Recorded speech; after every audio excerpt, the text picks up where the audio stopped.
Rima Rajan, and welcome to Northwest Newsweek. After visiting Thunder Bay last week, federal NDP leader Jugmeet Sing took his campaign tour to Grassy Narrows and Sioux Lookout over the weekend, where he campaigned with Kenora NDP candidate Rudy Turtle, the chief of Grassy Narrows. And that's where Sing announced his pledge to tackle drinking water issues for Indigenous communities. Adam Riley has the details.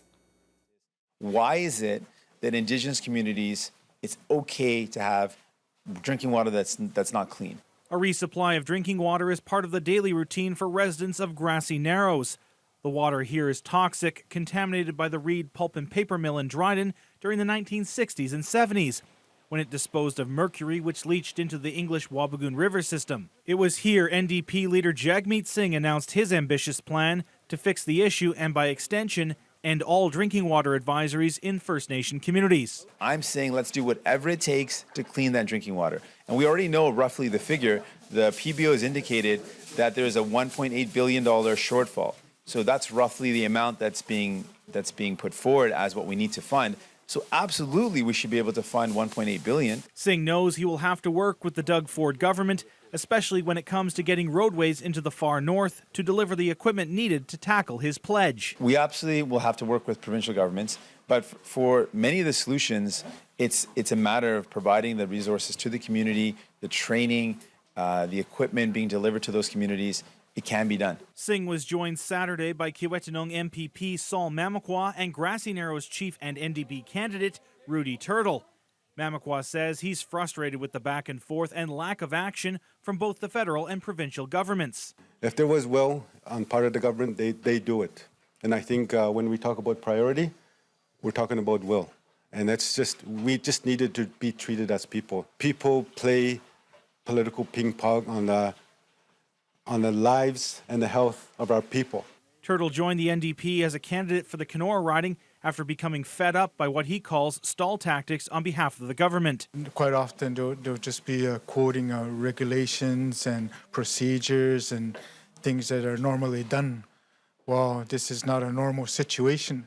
Like, it's been 50 years since we've had mercury poisoning here in Grassy Narrows. After touring the community, both Singh and Turtle left for a whistle stop in Sioux Lookout before Singh took off to Ottawa to prepare for Monday's debate. Adam Riley, TBT News. The Fort Frances Mill saga may finally see a positive shift towards the facility reopening in the future. The town has announced it has reached an agreement with the numbered company associated with River's Edge Developments. The agreement would settle the dispute over the 2019 taxes and guarantees that any future taxes will be negotiated in good faith. In exchange, the company has agreed to allow any potential buyer access to the site and tour the properties to assess the state of the production equipment inside the mill.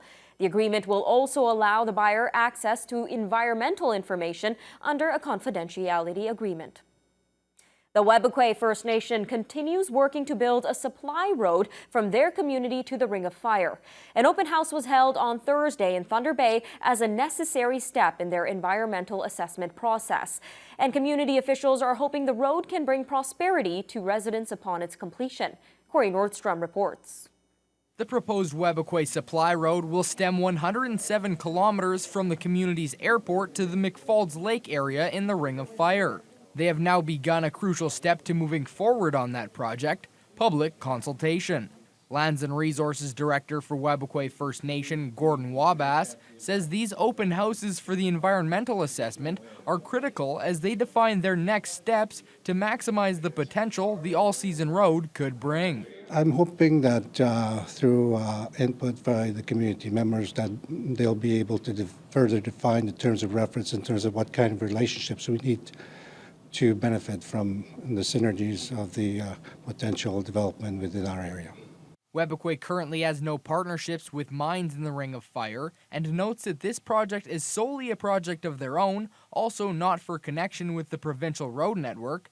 But Chief Cornelius Wabass does say this build could lead to further partnerships, so long as it benefits his people. Yeah, it is. It is a starting point. We are looking for ways on how we can prosper our community, and we are looking into outside, our reserve, the lands and resources, to use as benefit to to gather benefits for our people. And the benefits go further than transporting supplies, with hopes of partnerships that could train community members. And there's a lot of training opportunities that could be stemmed from this, such as heavy equipment, resource aggregate extraction, and whatnot.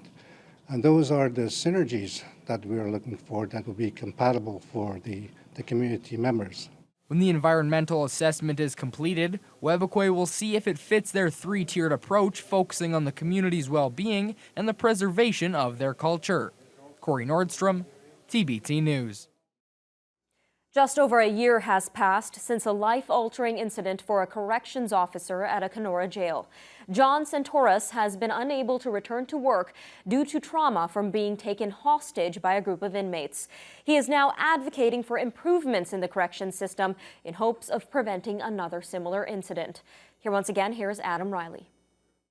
Nobody's really prepared for their life to be kind of changed like in an instant, and it's as cliche of a phrase as I can think of, but it's really what it feels like. With only 4 years on the job, John Santoris was still relatively new to the role of corrections officer. On September 14th, 2018, the nightmare of every corrections officer played out as Santoris was taken hostage by inmates at the Kenora jail. For over 2 hours, his fellow officers watched in horror as he was restrained and beaten by his captors until negotiators secured his release. My life has been totally changed in every sense of the word. There's been a lot of recovery and a lot of hard work and a lot of just trying to make sense of that day. Since then, he has advocated for improvements to corrections facilities across Ontario, especially here in the Northwest.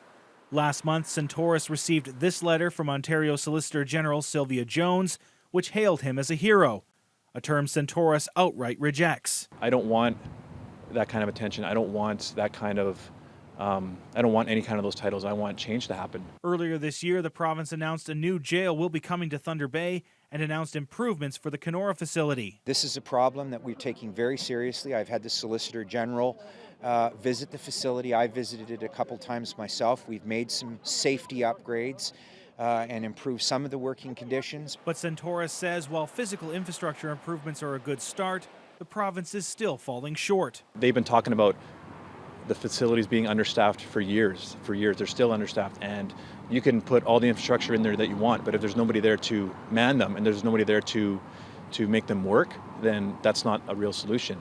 Santoris believes the situation is going to get much worse before it gets better. It's going to happen again, and it's going to take something even worse than what I went through for real change to happen. Somebody's probably going to have to,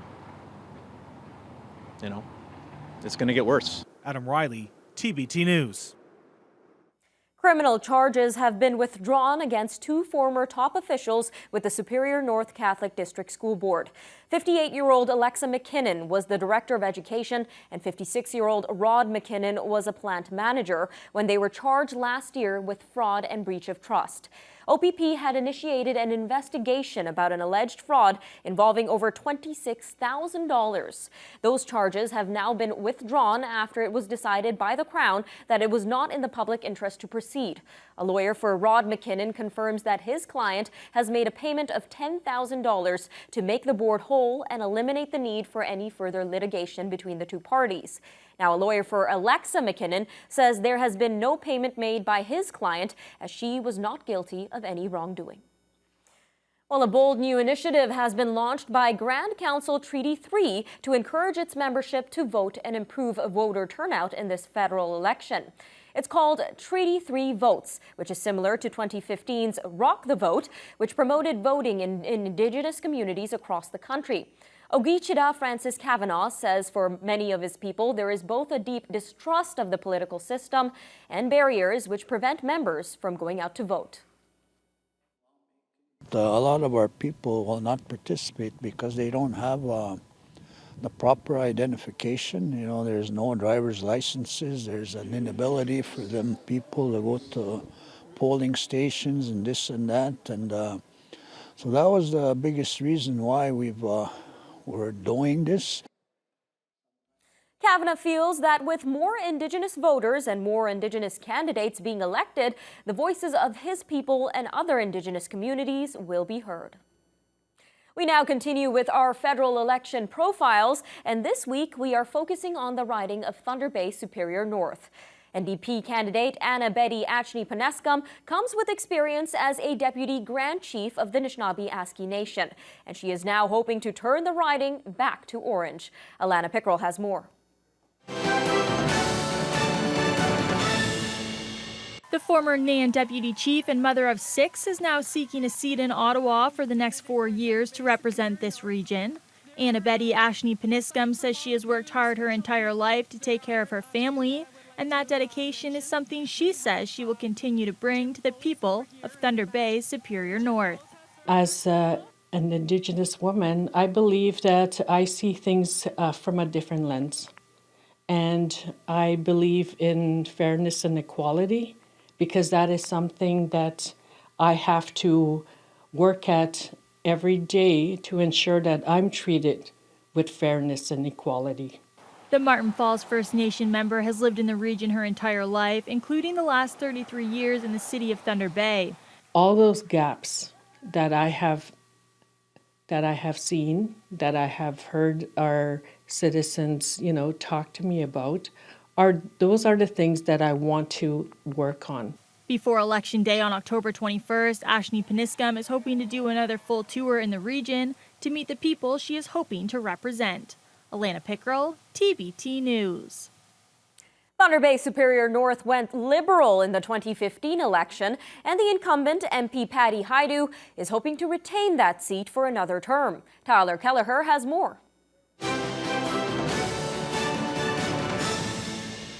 In 2015, I ran because I believe that when people have a fair chance at success, it's not just good for families, it's good for communities, it's good for the entire country. Liberal candidate Patty Haidu hasn't abandoned the values that handed her the MP seat 4 years ago. Fast forward to 2019, and she believes her track record should speak for itself. And I'm the strongest voice that this region has had in a very long time, but I'm also a cabinet minister, which gives me an ability to advocate for our region in an extremely loud and clear way. That's resulted in millions of dollars coming into our area that are very specifically focused on the needs of the North. Dollars that contributed to the lowest unemployment rate of record in the country. But with new growth comes new challenges, and the Minister of Employment has a plan, if re-elected, for a second kick at the can. When I first joined politics, I had a lot of experience with advocacy at the ground level, working to advocate to governments for more progressive change that would actually help unlock generations of poverty and help inspire the growth of our region. But in fact, now I've learned how to do that from within government. Tyler Kelleher, TBT News. When we come back, we will meet the Conservative, Green Party, People's, and Libertarian candidates for Thunder Bay Superior North.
With over a decade of experience as a Thunder Bay City Councillor, Conservative candidate Frank Puglia is hoping to paint the riding blue this election for the first time since Joe Camusi briefly joined the Conservatives over 10 years ago. Alana Pickrell reports. Former three-time city councillor and a well-known face in the city after running for mayor 5 times, Frank Puglia is now seeking a chance to represent Thunder Bay Superior North on the federal level. The first-time Conservative candidate says he's ready to be the riding's voice in Ottawa and believes he has the experience to take the concerns of the area to Parliament Hill. I have a wide range of involvement in the community. I worked in the companies, in the industries to form the backbone of our economy. So I can sit at the table, both here at the local level in Ottawa, representing our interest, and not just be a voice, but be a champion. Puglia says a key priority for him if he gets elected on October 21st will be working collaboratively with all levels of government moving forward, including finding a way to work with the province of Ontario. I can bring whatever policy from the federal level. In collaboration with the province, they need to be at the table.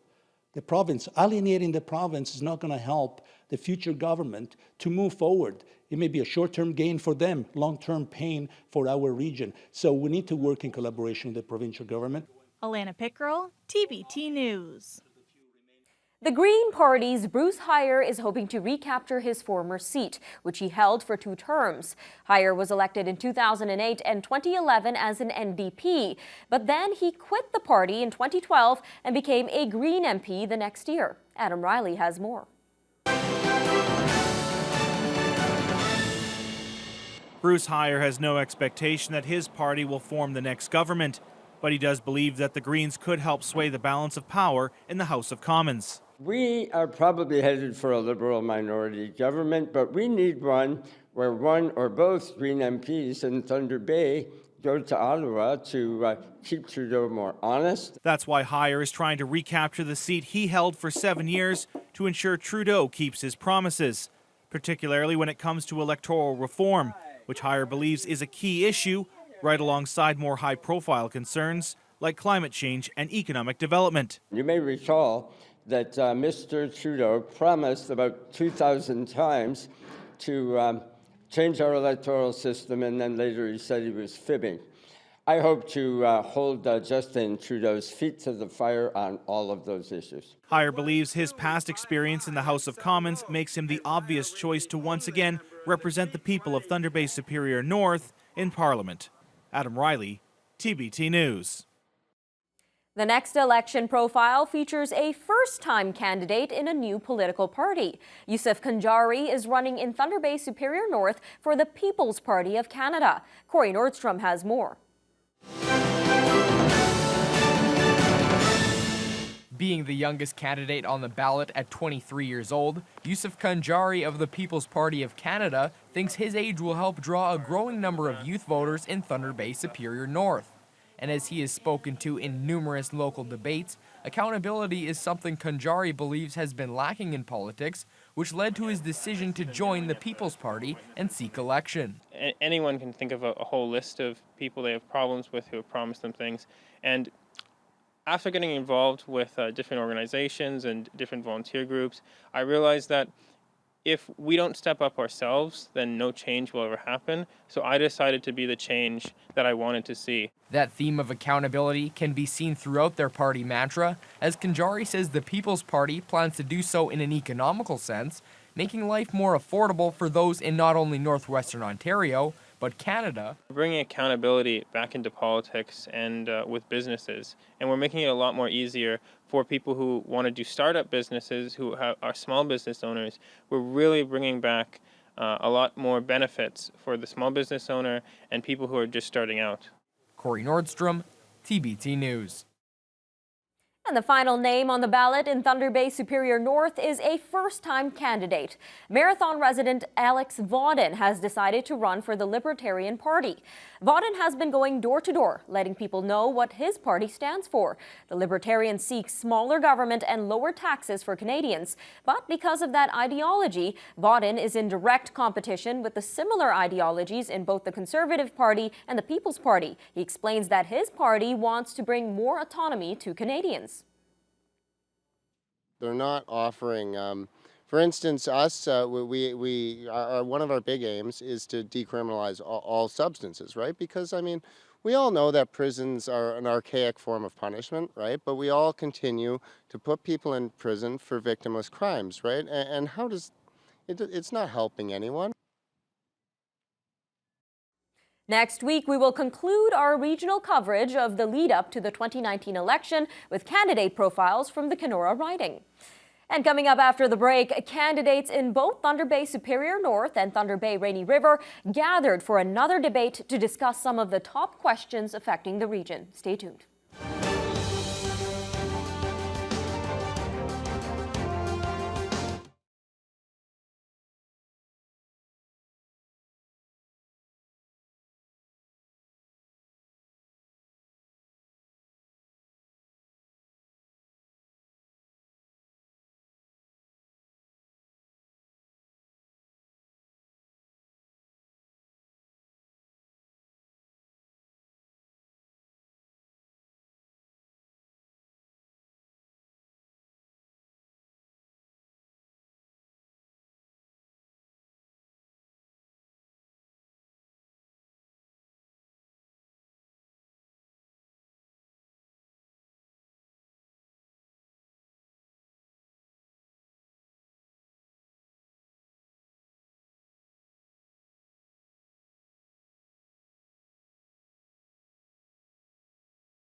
All 11 candidates from both Thunder Bay area ridings had their chance to express their views on business and community concerns on Wednesday night. The two back-to-back riding debates featured a variety of questions surrounding Indigenous rights, climate change, taxes, and much more. Carmen Wong has the details. With the federal election less than 2 weeks away, local socioeconomic groups partnered to host this forum to give residents a chance to hear what each party will do if they were to be elected. The candidates running in the Thunder Bay Superior North riding took the stage first, tackling questions surrounding topics such as the Basic Income Pilot Project and homelessness. On the question of where their party stands on the United Nations Declaration on the Rights of Indigenous People, Liberal candidate Patty Haidu says she's committed to UNDRIP in the fullest form, unlike the Conservatives. The Conservative Party has stood in the way and voted against every single measure that we have put forward to improve the lives of Indigenous peoples, to work more collaboratively with Indigenous peoples, and to resource share with Indigenous peoples. The dismissive attitude that Trudeau has shown towards the Indigenous people, especially a community activist for Grassy Narrows, when she asked what would it take to get help from the current government. And he said, thank you for your donation. We should be careful when we point the finger at others, because the Conservative Party, and especially myself, have always worked with Indigenous people. The conversation also moved toward their plans to address the climate emergency. I find that often the government is acting as if they're making plans for it, but merely they're just making excuses for more taxes.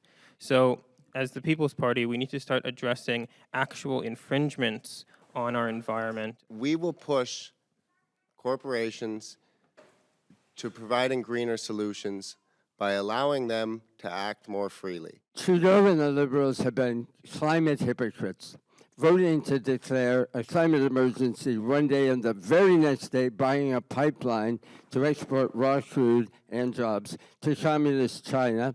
They have rubber-stamped Harper's inadequate targets and haven't even met those. Next, candidates from the Thunder Bay Rainy River took the stage and faced a host of questions, such as clean drinking water in First Nations, food sustainability, and whether or not their party would allow a royal commission to review the tax system.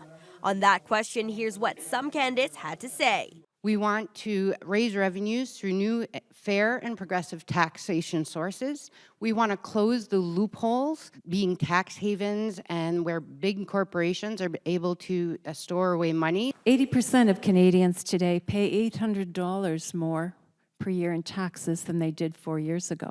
A Conservative government seeks to reduce those taxes. We'll take actions to make taxes more fair. This includes taking steps to crack down on corporate tax evasion and avoidance and asking the wealthiest Canadians to pay a little bit more. Carmen Wong, TBT News. And that's all for this edition of Northwest Newsweek. I'm Nima Rajan. See you next week.